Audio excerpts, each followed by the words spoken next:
हाय दोस्तों, कैसे आप लोग। मैं हूं आपका अपना डॉक्टर नवनीत कालरा और आप देख रहे हैं अपना शो, किसी और का नहीं, डॉक्टर नवनीत कालरा शो।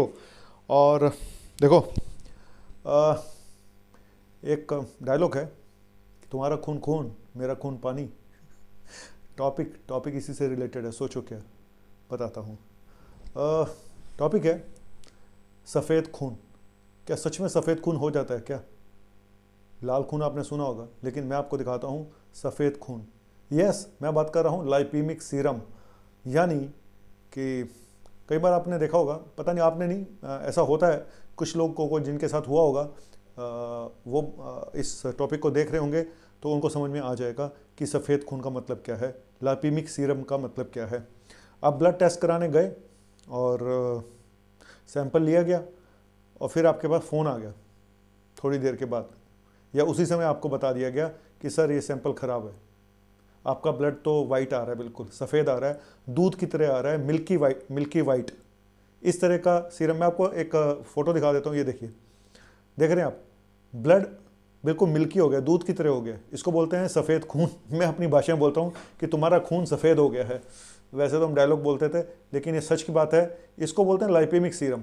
कि ब्लड सैंपल जो लिया उसमें जो फैट है, जो बेसिकली ट्राइग्लिसराइड, एक जो लिपिड होते हैं, लिपिड हमारी बॉडी में जो कोलेस्ट्रॉल होता है, तो एक टाइप का कोलेस्ट्रॉल ही समझ लीजिएगा, ट्राइग्लिसराइड होता है। जब वो बहुत ज़्यादा बढ़ जाता है तो इस तरह का सैंपल जब आप ब्लड टेस्ट के लिए लेते हैं तो वो मिल्की कलर का आता है, दूधिया कलर का आता है।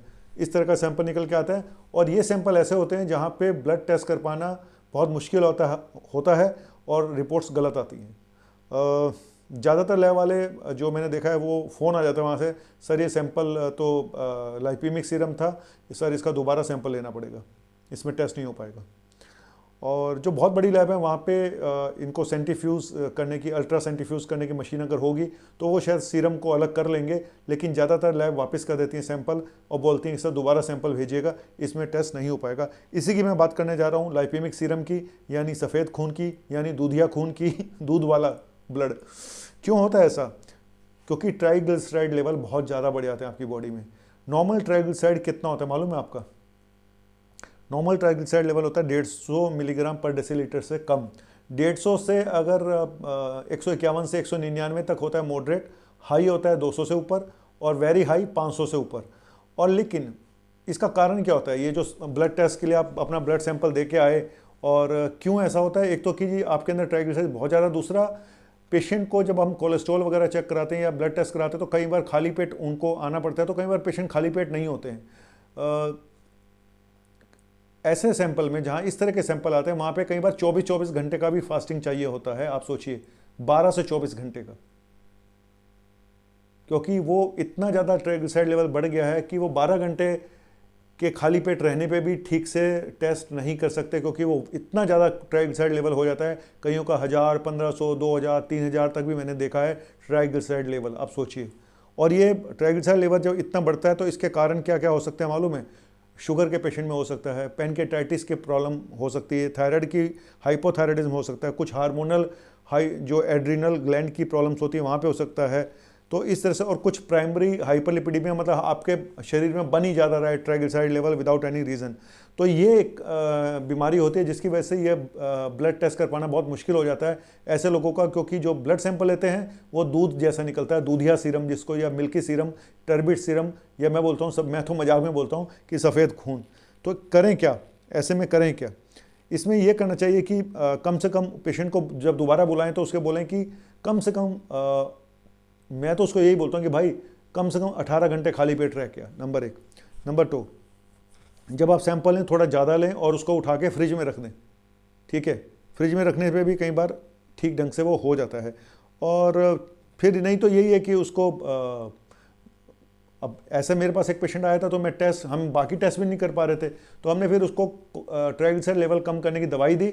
दवाई देने के बाद हमने जब 1 हफ्ते 10 दिन के बाद टेस्ट किया, तब जाके उसका टेस्ट हो पाया। और वही हुआ कि उसमें ट्राइग्लिसराइड लेवल इतना ज़्यादा था, उसका लिपिड इतना गड़बड़ था कि जिसकी वजह से उसका ब्लड सैंपल खराब आ रहा था, वो वाइट कलर का आ रहा था। तो एक छोटा सा टॉपिक था, वाइट कलर का जो सैंपल होता है, मिल्की सीरम जिसको बोलते हैं, और मैं बोलता सफ़ेद खून, और आप कहते हैं तेरा खून सफ़ेद हो गया भाई, तो अब इंसान नहीं रहा। तो इंसान बनना है, सफ़ेद खून नहीं होने देना है, तो इसका मतलब है कि आपको अपना कोलेस्ट्रॉल और ट्राइग्लिसराइड, बेसिकली ट्राइग्लिसराइड लेवल आपको मेंटेन करके रखना है। इतना ज़्यादा ना हो जाए कि आपका खून सफ़ेद हो जाए। तो कई बार अंदर बीमारियां होती है, उसकी वजह से ऐसा होता है। कई बार हम खुद बेड़ा गर्क कर लेते हैं, अपना बीमारियां खुद पालते हैं अपने लाइफस्टाइल से। तो एक छोटा सा टॉपिक था, अगर समझ में आ जाए तो बहुत बड़ी बात है, नहीं तो तेरा कुत्ता कुत्ता, मेरा कुत्ता कुत्ता, तेरा कुत्ता टॉमी, मेरा खून खून, तेरा खून खून, मेरा खून सफ़ेद पानी। वाह, ये तो राइम बन गई। वाह, क्या बात है, क्या बात है, क्या बात है। साड़ा कुत्ता कुत्ता, तेरा कुत्ता टॉमी, तेरा खून खून, साड़ा खून पानी। तो ये था एक छोटा सा टॉपिक। अच्छा लगा please subscribe my YouTube channel. मैं लेकर आता रहूँगा इसी तरह से छोटे छोटे टॉपिक, और आपकी हेल्प करूँगा जितना मैं कर सकता हूँ, जितना मुझे आता है। तो ये प्रॉब्लम क्योंकि मैं प्रैक्टिकली अपनी लैब में देखी है, हमने अपने यहाँ कलेक्शन सेंटर है हमारा, तो मैंने साल में 5-6 बार ऐसा ज़रूर होता है जब इस तरह के पेशेंट आते हैं जहाँ पे ये प्रॉब्लम आती हैं। तो यही है कि पेशेंट को बोलो या तो थोड़ा सा लंबा खाली पेट रह के आए। और एक चीज़ मैं आज आपको और काम की बात बताना चाहता हूँ कि जब आप ब्लड सैंपल टेस्ट कराने जाते हो, कई बार डॉक्टर के पास चले गए, आप गए 11 बजे और ब्लड डॉक्टर कहता है ये टेस्ट करा लो, आप सीधा लैब में चले जाते हो। डॉक्टर भी शायद नहीं बताते कई बार कि ये खाली पेट होने हैं, और आप लैब में जाते हो, लैब वाला भी नहीं बताता। लैब वाले को सब पता होता है जो सैंपल ले रहा है कि ये टेस्ट खाली पेट होना चाहिए, वो नहीं बताता। उसको लगता है ये पेशेंट पता नहीं कल आएगा नहीं आएगा, सैंपल ले लो। तो ये गलत प्रैक्टिस है, मैं तो इसको माल प्रैक्टिस बोलूँगा कि पेशेंट को बता देना चाहिए कि खाली पेट होगा, भाई तो कल आ जाए, बेटर होगा। अच्छी लैब वाले बता देते हैं कि नेक्स्ट टाइम आ जाओ, नेक्स्ट डे आ जाओ तो बेटर रहेगा। लेकिन कुछ लोग लालच में ऐसा करते हैं कि नहीं कोई बात नहीं। पेशेंट भी कहता है मैंने सुबह बस एक चाय पी और तो कुछ भी नहीं खाया, एक थोड़ा सा वो खाया था, रस पीस खाया था बस, और तो कुछ भी नहीं खाया। हाँ हो जाएगा डॉक्टर साहब, हाँ हो जाएगा हो जाएगा हो जाएगा, बैठो बैठो बैठो, बस हो गया। तो ये एक माल प्रैक्टिस है, इसको ठीक ठीक बताना चाहिए पेशेंट को कि भाई ज़्यादातर टेस्ट खाली पेट ही होते हैं। कुछ टेस्ट होते हैं जो खाली पेट ना भी हों तो कोई प्रॉब्लम नहीं होता, लेकिन लिपिड प्रोफाइल, यूरिक एसिड, ये एक ऐसे टेस्ट हैं जो खाली पेट होना चाहिए। और थायराइड अगर पहली बार कराने जा रहे हैं तो वो भी खाली पेट होना चाहिए। तो ऐसे और भी कुछ टेस्ट होते हैं, जैसे CRP है वो भी खाली पेट होना चाहिए, ESR है वो भी खाली पेट होना चाहिए। ऐसे कई टेस्ट हैं जो खाली पेट होने चाहिए। ठीक है, तो कैसा लगा मेरा टॉपिक? अगर अच्छा लगा हो तो भाई बंदा परवर थाम लो जिगर, बन के प्यार फिर आया हूँ, खिदमत में आपकी हजूर, फिर वही खून लाया हूँ, सॉरी फिर वही दिल लाया हूँ, और दिल लेकर आता रहूँगा। चलो बहुत हो गया, फिर मिलता हूँ, bye, thank you very much.